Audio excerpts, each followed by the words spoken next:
Irmãos, vamos passar para a mensagem? Abra sua Bíblia comigo, no Evangelho de Cristo, segundo Mateus, capítulo 16. Mateus, capítulo 16, versículo 13 a 15. Mateus, capítulo 16.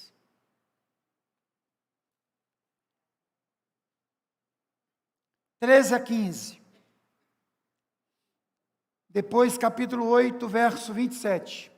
Depois capítulo 7, versículo 28 e 29. Mateus 16, 13 a 15. Diz assim: Indo Jesus para os lados de Cesareia de Filipe, perguntou a seus discípulos: Quem diz o povo ser o Filho do Homem? E eles responderam: Uns dizem João Batista, e outros Elias, e outros Jeremias, ou alguns dos profetas. Mas vós, continuou ele, quem dizeis que eu sou? Capítulo 8 agora. Dá uma ré aí. Capítulo 8, versículo 27. Mateus 8, 27. Mateus 8, 27. Maravilhavam-se os homens, dizendo: Quem é este, que até os ventos e o mar lhe obedecem? Mais uma vez. E maravilhavam-se os homens, dizendo: Quem é este, que até os ventos e o mar lhe obedecem? Capítulo 5, capítulo 7, versículo 28 e 29. Mateus, capítulo 7, 28 a 29. Quando Jesus acabou de proferir essas palavras, estavam as multidões maravilhadas da sua doutrina, porque ele as ensinava como quem tem por autoridade, e não como os escribas. Vamos orar, irmãos? Irmãos, eu não sei aonde está a sua alma, mas eu queria que você trouxesse a sua alma aqui para dentro. Muitas vezes nós corremos o risco de entrarmos e sairmos de um ambiente como este, onde nós louvamos, bendizemos, lemos a palavra de Deus, e não acontece absolutamente nada na nossa vida. Nós passamos 1 hora e 15, e nós não tocamos em Jesus. Esbarramos nele durante os cânticos, durante as leituras, diante da exposição da palavra, mas nós não tocamos nele. Eu queria que você trouxesse a sua alma aqui para dentro, para que nós pudéssemos ouvir a voz de Deus neste momento. Ó Pai, nós te pedimos, em nome de Jesus, que o Senhor fale, e fale poderosamente conosco, ó Deus. Que a nossa alma, que o nosso coração, possam estar aqui agora, ó Pai, desejosos em ouvir a Tua voz. É a nossa oração, em nome de Jesus. Amém. Irmãos, uma das coisas que mais tem me chocado é que muitas vezes a igreja do Senhor Jesus não conhece a pessoa de Jesus, a obra de Jesus e as implicações de pertencer ao Senhor Jesus. Infelizmente, o nosso conhecimento da pessoa e da obra de Jesus é um conhecimento pequeno, caquético, apequenado. Muitas vezes, irmãos, se alguém nos abordar e nos fizer a seguinte pergunta: quem é Jesus? Nós teremos dificuldade para responder a essa pergunta simples. Os espíritas dizem ser Jesus o maior exemplo moral de todos os tempos. Um anjo de luz.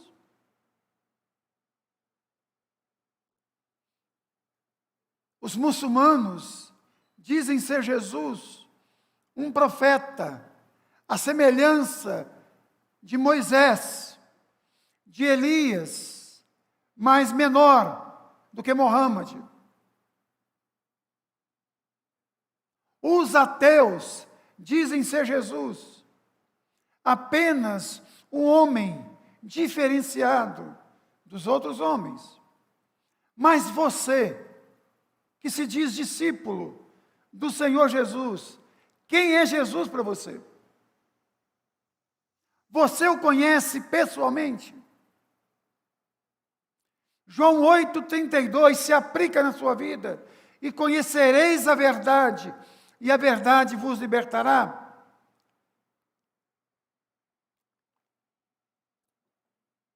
Porque a palavra ali, conhecer, denota intimidade. É a mesma palavra para intimidade sexual. Você conhece Jesus? Você conhece a obra de Jesus? E quais são as implicações da vida dele, da obra dele na sua vida? É sobre isso que eu queria lhes falar esta noite. Quem é este? Não é de hoje, irmãos, que as pessoas têm feito esta pergunta. Quem é este? Jesus perguntou para os seus discípulos: quem diz o povo ser o Filho do Homem? Alguns disseram Elias, Jeremias, ou alguns dos profetas. Mas vós, meus discípulos, quem dizeis que eu sou? Aí Pedro, em nome do colégio apostólico, responde: tu és o Cristo, o Filho do Deus vivo. Aí Jesus responde: bem-aventurado és tu, Simão Bar-Jonas, filho de Jonas, porque não foi carne e sangue que te revelou, mas meu Pai que está nos céus. Ou seja, bem-aventurados são aqueles que sabem quem é Jesus, que conhecem Jesus. Irmãos, a palavra de Deus nos diz que Jesus é o mestre dos mestres. Irmãos, quando Jesus falava, ele deixava os seus ouvintes perplexos, não só com a sua oratória, mas com o conteúdo da sua fala.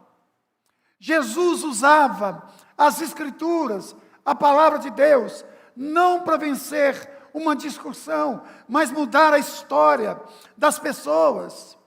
Jesus não olhava para a Bíblia e dizia, lei de Moisés. Ele dizia, palavra de Deus.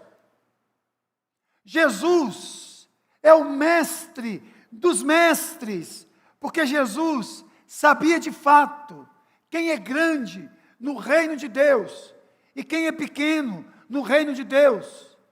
Jesus sabia discernir quem de fato era grande e quem de fato era pequeno. Os escribas e fariseus, os religiosos da época de Jesus, eles ensinavam pela autoridade. Jesus ensinava com autoridade, autoridade que recebera do próprio Pai. Os profetas do Antigo Testamento diziam, assim diz o Senhor. Jesus não usava essa expressão, assim diz o Senhor. Jesus usava a seguinte expressão, em verdade vos digo. Por quê, irmãos? Porque Jesus é o mestre dos mestres. Jesus foi o maior pedagogo de todos os tempos. Jesus, irmãos, era intérprete da palavra. Ele legislava em favor da palavra. Ele ordenava através da palavra. Ele abolia através da palavra. E ele prometia através da palavra. Irmãos, a palavra escrita testifica a respeito da palavra viva que é Jesus Cristo. Nós temos ótimas referências teológicas, homens e mulheres de Deus, que podem nos ensinar lições preciosíssimas. Mas só Jesus, irmãos, é o mestre dos mestres. Só nele nós temos o ensino verdadeiro e inquestionável. Qualquer homem, qualquer mulher pode e deve ser questionado. Eu posso e devo ser questionado. Todos os seus professores de escola bíblica dominical, todos os seus teólogos prediletos, todos os livros que você lê, deve ser questionado. Mas a semelhança de Maria, você e eu precisamos de nos quedar aos pés de Jesus para ouvir os seus ensinamentos. Deixar que a sua palavra entre no nosso coração, na nossa mente, e a palavra dele, que é vida, gere vida na nossa vida.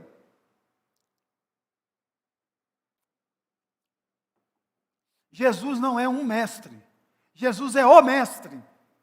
Outra coisa, irmãos, Jesus é o Cristo, o Filho do Deus vivo. Jesus é o Messias prometido no Antigo Testamento.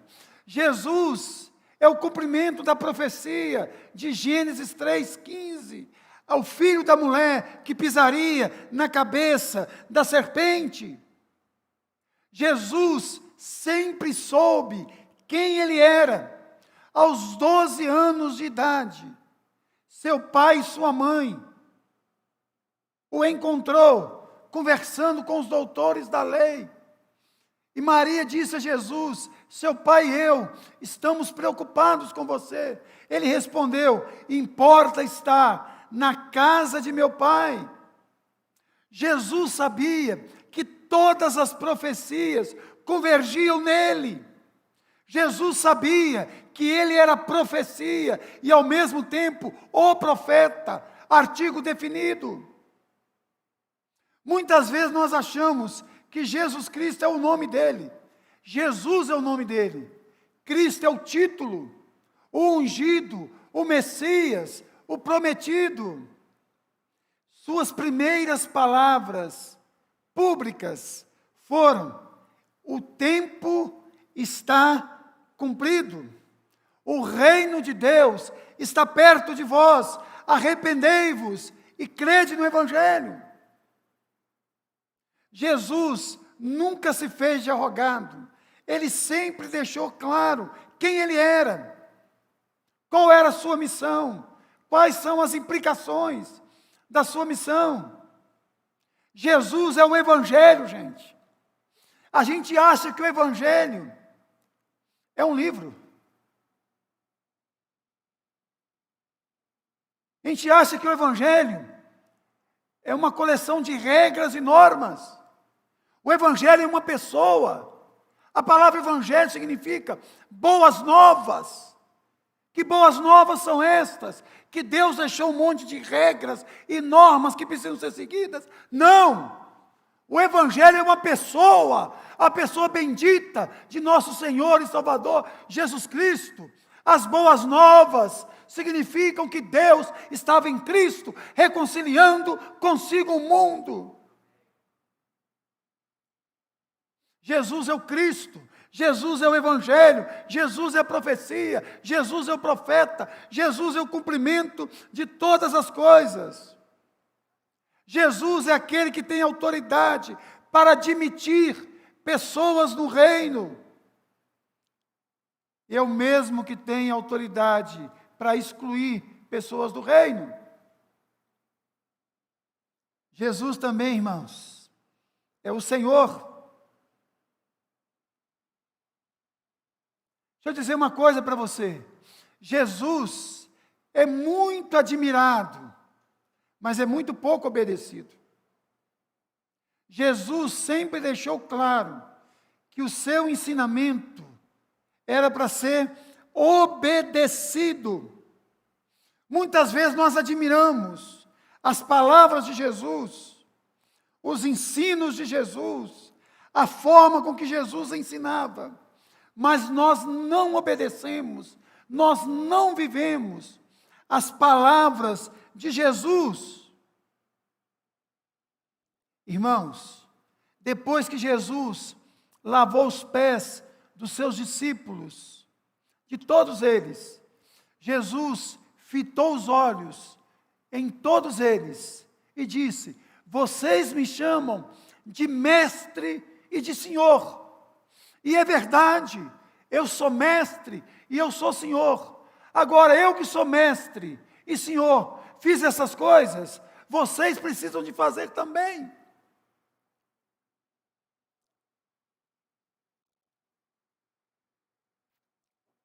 Irmãos,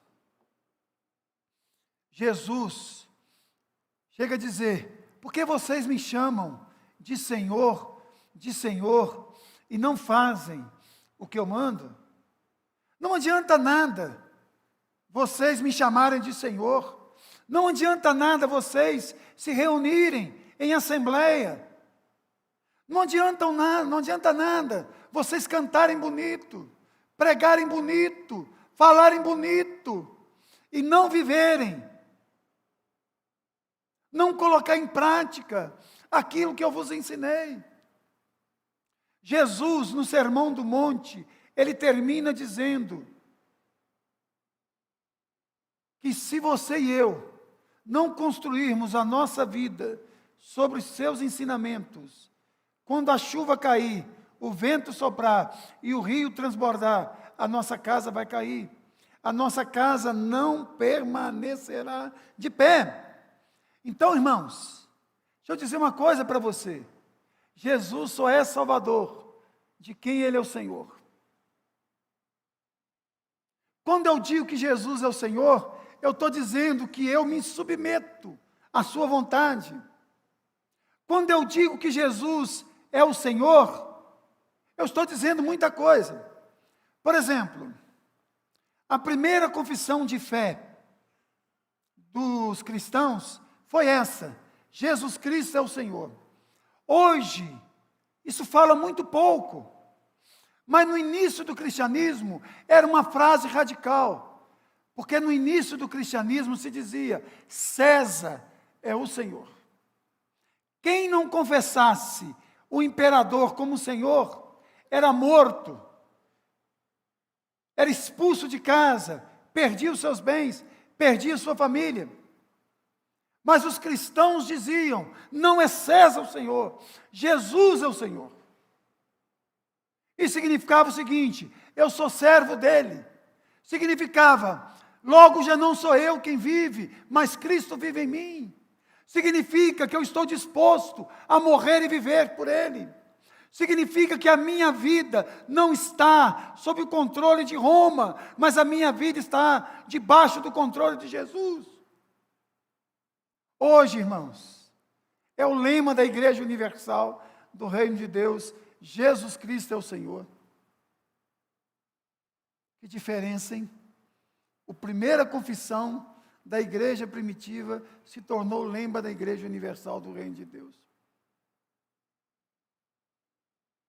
Hoje a gente fala Jesus é o Senhor e não tem noção das implicações de se afirmar que Jesus é o Senhor. Quarto, irmãos, Jesus é Salvador.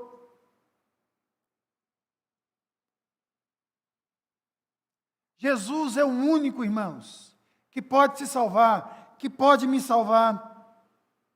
Jesus não só ensinava sobre a salvação, Ele era o Salvador.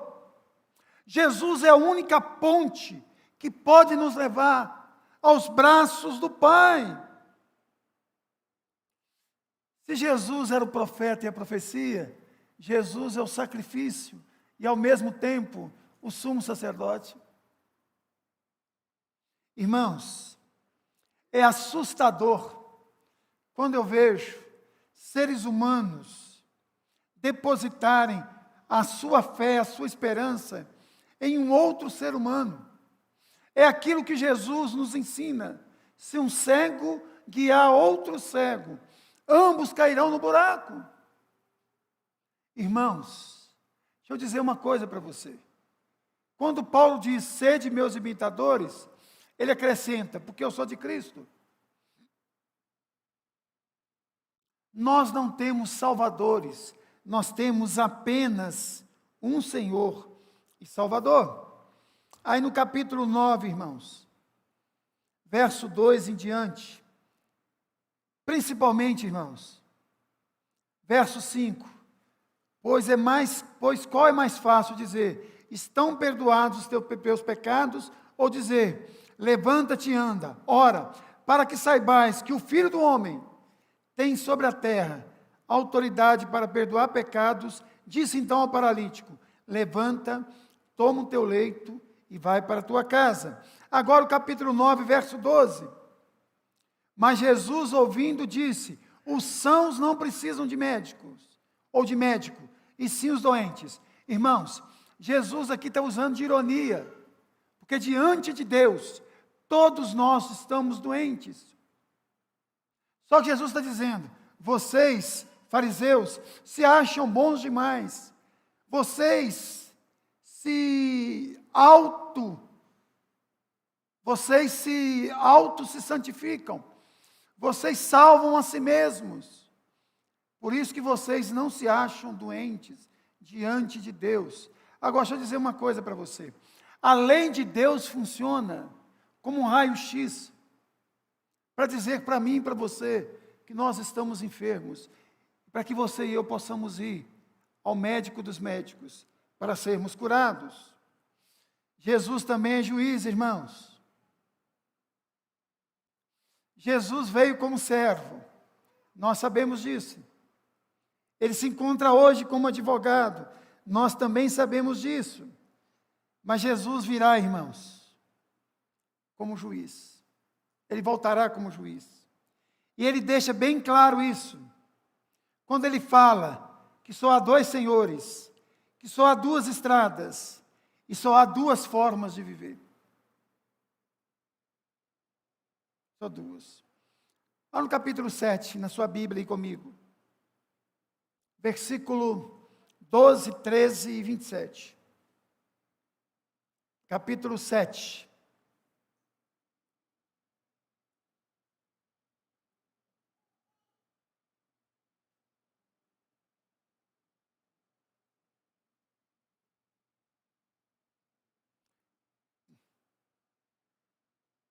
Versículo 13 e 14. Entrai pela porta estreita, largue a porta, espaçoso o caminho que nos conduz para a perdição. E são muitos que entram por ela. Porque estreita é a porta e apertado o caminho que conduz para a vida. E poucos que se acertam com ela. Agora, por favor, fixa os seus olhos aí, comigo. No versículo 21. Nem todo que me diz Senhor, Senhor, entrará no reino de Deus, mas aquele que faz a vontade de meu Pai que está nos céus. Notem, muitos dirão naquele dia para ele, Senhor, Senhor. Olha o versículo 22. Muitos naqueles dias hão de dizer-me, Senhor, Senhor, Quírios, Quírios, porventura nós não profetizamos em teu nome, em teu nome não expelimos demônios, em teu nome não fizemos muitos milagres. Nota o versículo 23, onde Jesus deixa bem claro que ele é juiz. Então lhes direi explicitamente, nunca vos conheci, apartai-vos de mim, os que praticais a iniquidade. Irmãos, tem um Jesus muito floreado, muito água com açúcar, muito esquálido. Às vezes eu fico assistindo alguns programas de televisão, onde as pessoas, para defenderem a sua posição imoral, eles usam aquele versículo, Deus é amor. Deus é amor, você tem toda a razão. Mas Deus não é só amor. Amor é um dos atributos de Deus. Deus também é juiz. Deus também é onisciente, Deus também é onipotente. E essas pessoas ficam fazendo uma teologia do Saci Pererê, uma teologia de uma perna só, pensando versículos aqui e versículos ali, para defender determinada conduta, esquecendo, por exemplo, do versículo 23, é o próprio Senhor Jesus dizendo: então lhes direi explicitamente, apartai-vos de mim, os que praticais a iniquidade. Gente, Deus é amor, sim. Jesus é amor, sim, mas não somente amor. O mesmo Jesus que fala sobre amor, ensina sobre amor, é o Jesus do Apocalipse, que tem uma espada afiada dos dois lados, para trazer juízo sobre a vida daqueles que andaram fora da vontade dele. A sensação que dá é que é um Jesus muito punk, muito hippie, muito liberal.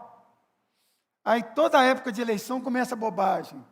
Jesus era progressista. Outros não, Jesus era de direita. Se Jesus estivesse aqui hoje, ele votaria em fulano de tal. Não, se Jesus estivesse aqui, ele votaria em fulano de tal. Jesus pode ser tudo, de menos eleitor. Ele é o eleito de Deus, juiz. Irmãos, é pecado quando nós anunciamos o evangelho não bíblico. Um evangelho que promete aquilo que Jesus nunca prometeu. Um evangelho que promete uma vida fácil. Jesus sempre prometeu uma chegada certa, mas nunca uma viagem tranquila. Ele diz que pelo mundo nós passaríamos por lutas, por adversidades. Um cristão não está livre do coronavírus, não está livre de um câncer, de perder um filho, de adoecer, de morrer, jovem. O que a Bíblia diz que você e eu estamos livres é da condenação do pecado. Nenhuma condenação há para aqueles que estão em Cristo Jesus. Mas Jesus também, irmãos, é o Filho bendito de Deus. E ele demonstra isso quando ele diz: eu e o Pai somos um. No batismo de Jesus,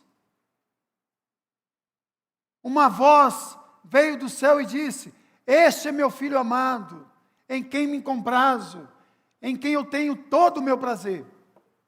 Lá no Monte da Transfiguração, quando Pedro, João e Tiago iam cometendo um erro teológico gravíssimo, eles queriam nivelar Jesus, Moisés e Elias.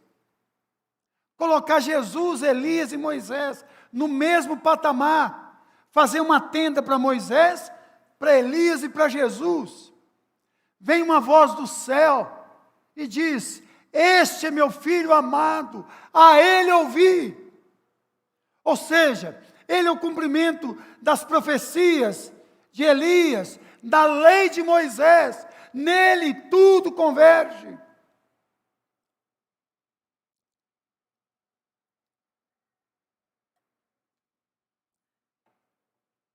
Jesus ensinou seus discípulos a orar: Pai nosso, vosso Pai. Mas para isso, você tem que receber Jesus como seu irmão mais velho, meu Pai. Quando a Bíblia diz que Jesus é o primogênito de Deus, não é o primogênito no sentido de o primeiro a ser criado. Jesus, ele não foi criado, ele sempre existiu. É primogênito no sentido de que ele é herdeiro de todas as coisas. É só ler o contexto, quando aparece a expressão que Jesus é o primogênito de Deus, que ele tem a preeminência sobre todas as coisas, que ele tem o duplo direito sobre tudo e todos. Deixa eu dar aqui uma facilitada para todos nós entendermos isso. Jesus tem direito à sua vida por criação e por redenção. Irmãos, uma criança lá na Holanda construiu um navio, um barco, desse tamanho aproximadamente. Um barco lindo, maravilhoso, uma obra de arte. Mas a família estava passando por muita dificuldade, passando fome. Aquele menino foi até um comerciante da cidade e vendeu o seu barquinho para colocar comida dentro de casa. Mas disse para o dono do comércio: pelo amor de Deus, não vende este barco. Quando eu tiver dinheiro, eu venho aqui e pago o dobro, mas não venda, por favor. Aquele senhor ficou comovido, comprou o barquinho, guardou o barquinho. Algum tempo depois, o menino foi lá e resgatou o barco. Pegou aquele barco e disse para o barco: você é meu, porque eu te fiz. Você é meu, porque eu te redimi, eu te comprei, eu trouxe de volta. Você e eu, irmão, somos o barquinho de Deus. Ele nos criou, Ele nos redimiu.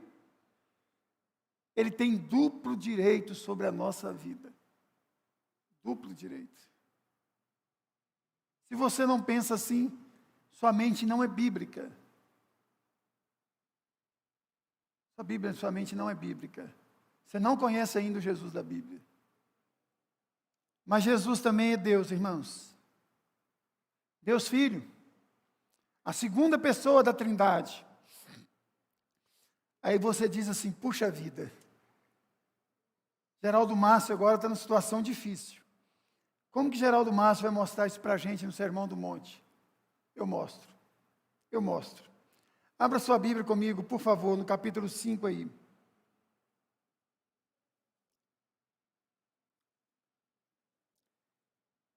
Irmãos, eu queria que você fixasse os seus olhos nesses 2 versículos. Você vai ver Jesus afirmando quem Ele é, aí, nesses 2 versículos, por favor. Olhe comigo. Bem-aventurados sois, quando por minha causa, se você tiver uma canetinha, marca aí, por minha causa, vos injuriarem e vos perseguirem, e mentindo disserem todo o mal contra vós. Olha o verso 12. Regozijai-vos e exultai, porque grande é o vosso galardão nos céus, pois assim perseguiram aos profetas que viveram antes de vós. Jesus deixa bem claro, da mesma forma que os profetas foram perseguidos por causa do meu Pai, vocês serão perseguidos por mim. Olha que versículo esclarecedor, onde Jesus deixa bem claro que Ele tem a mesma autoridade do Pai, porque foi o Pai quem chamou os profetas, e foi o Pai quem enviou os profetas. Agora Ele chama os profetas do Novo Testamento, que são os apóstolos, e Ele envia os apóstolos, da mesma forma que os profetas que foram fiéis a Deus sofreram, os apóstolos que serão fiéis a Ele também sofrerão. Mas não é só aí também não, irmãos. Naquele versículo que eu mostrei para os irmãos, onde Ele é chamado de Senhor, Senhor. Senhor, Senhor. Irmãos, quem é Jesus para você?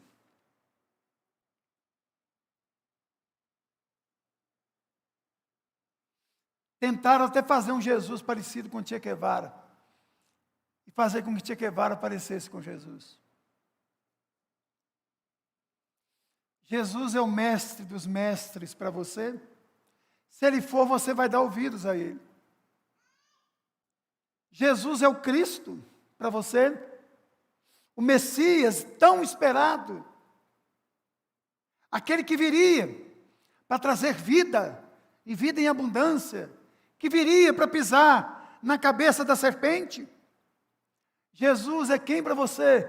Jesus é o Senhor da sua vida. Você se curva diante dEle, você reverencia-o como seu Senhor e Salvador. Você se sente um escravo dEle. Santo Agostinho dizia: quanto mais escravo eu sou do Senhor Jesus, mais livre eu me sinto. Quem é Jesus para você? É seu Salvador? É nele que está firmado a sua salvação. Você tem certeza absoluta que se você morrer hoje, você estará cara a cara com Ele.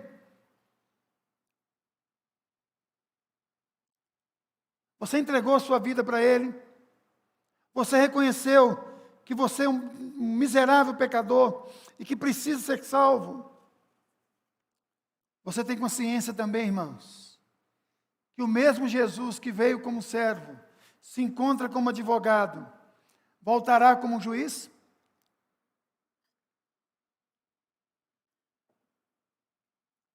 E vai dizer para você: entre, bendito de meu Pai, para o gozo eterno. Ou vai dizer: nunca te conheci, apartai-vos de mim, aquele que pratica a iniquidade. Jesus é o Filho bendito de Deus para você? Ou Jesus é um boa praça, um sujeito que apoia qualquer coisa, bom vivant, gostava de um churrasco assim, na casa das pessoas, não se preocupa com o jeito que as pessoas vivem, você pode viver de qualquer maneira, afinal de contas Ele é amor. Ô palavrinha distorcida, que a palavrinha amor hoje, quase que é sinônimo de libertinagem.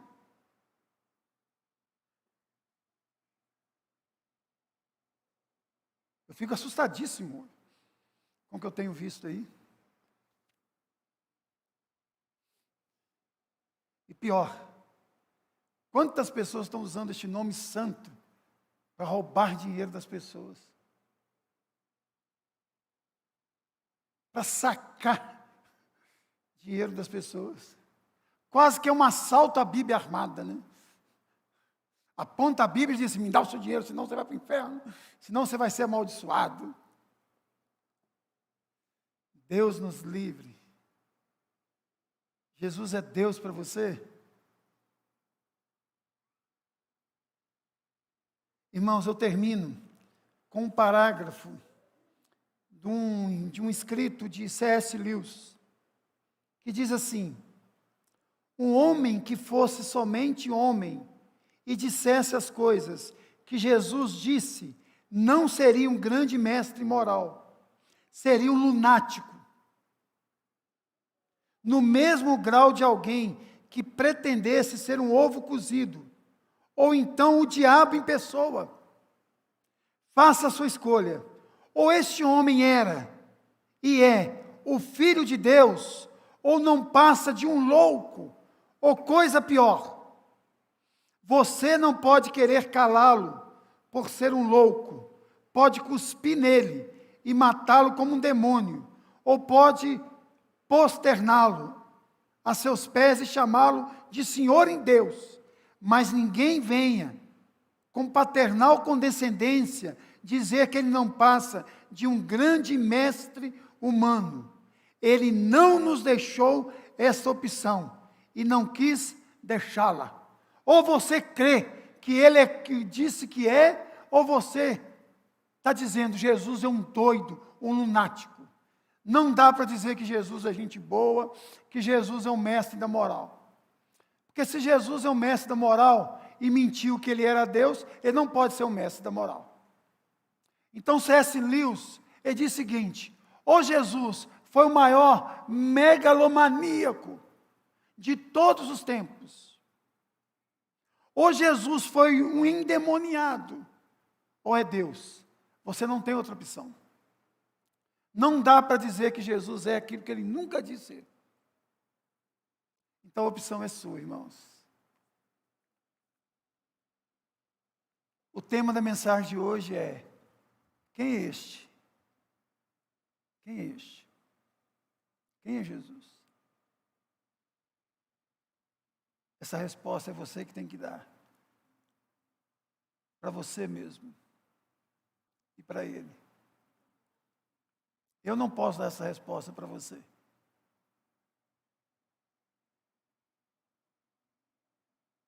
Os espíritas enganam quando dizem que Jesus é apenas um anjo de luz. Ele não disse isso nunca. Então diga que ele é mentiroso, lunático. Os islâmicos dizem que Jesus é um profeta. Ele não disse isso. Os ateus dizem que Jesus é uma boa pessoa.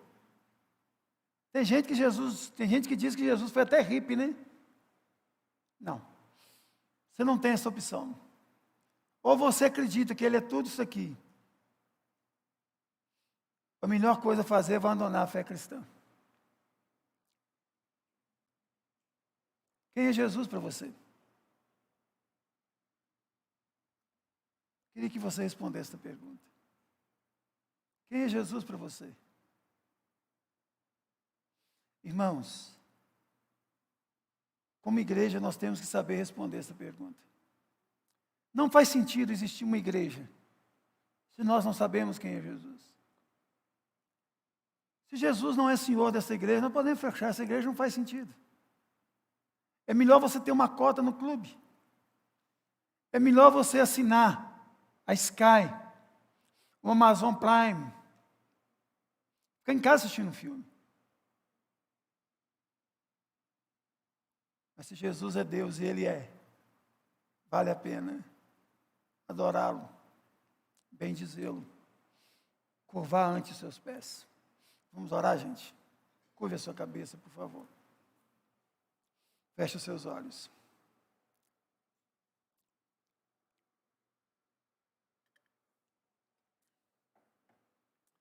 Eu já fui um grande admirador de Jesus. Não aconteceu nada na minha vida. Só depois que eu entreguei a minha vida a Ele, o reconheci como Senhor e Salvador, é que Ele fez toda a diferença na minha vida.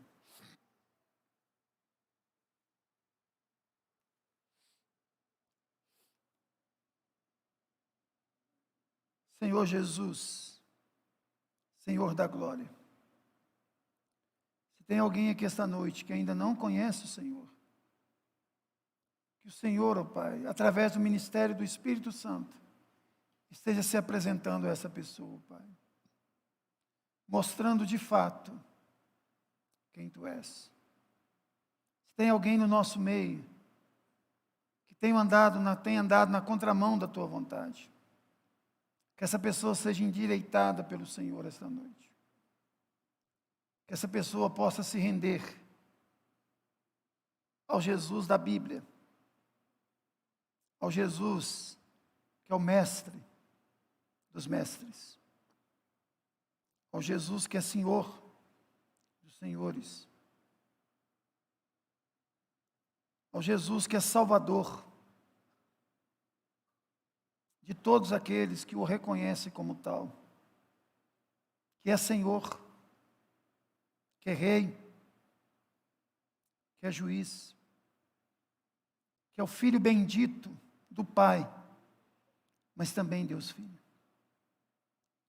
Que essa palavra simples, singela, possa ficar guardada na nossa mente e no nosso coração, para a glória do Teu nome. Em nome de Jesus. Amém.